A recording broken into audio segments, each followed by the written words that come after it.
Telangana CM Revanth Reddy గారి రాశి ఫలాలు ఎలా ఉన్నాయనంటారు? ప్రభుత్వ ఫలితం అనుకూలంగా ఉంది.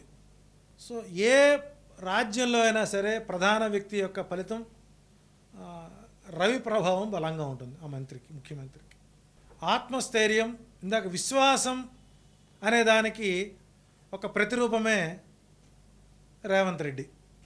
ఆయన ఓవర్ కాన్ఫిడెన్స్ లేదు, కాన్ఫిడెన్స్గా ఉన్నాడు. సో కాబట్టి తనలో రెట్టించిన విశ్వాసంతో తాను ప్రజలకు ఏమైతే చేయాలనేటువంటి ప్రయత్నాలు చేస్తున్న హామీలు ఇచ్చారో ఆ దిశగా ప్రయాణం చేసేటువంటి అవకాశాలు ఎక్కువ ఉంటాయి. ఓకే. తెలంగాణలో ఒక ప్రధానమైనటువంటి నాయకుడికి, ప్రతిపక్ష నాయకుడికి ఆరోగ్య విషయంపై ఆందోళన కలిగించేటువంటి అవకాశాలు ఎక్కువగా ఉన్నాయి. అలాగే అలాగే గురు. రేవంత్ రెడ్డి ప్రభుత్వానికి మ్మ్. ఎలాంటి ఢోకా లేదు. మిన్నంటిన ఉత్సాహంతో ప్రజల యొక్క మన్ననల్ని పొందడానికి సరైన ప్రణాళికలు వీరి సెప్టెంబర్ నెల నుంచి చేసుకోకపోతే కొంత వ్యతిరేకత ఉండే అవకాశం ఉంటుంది.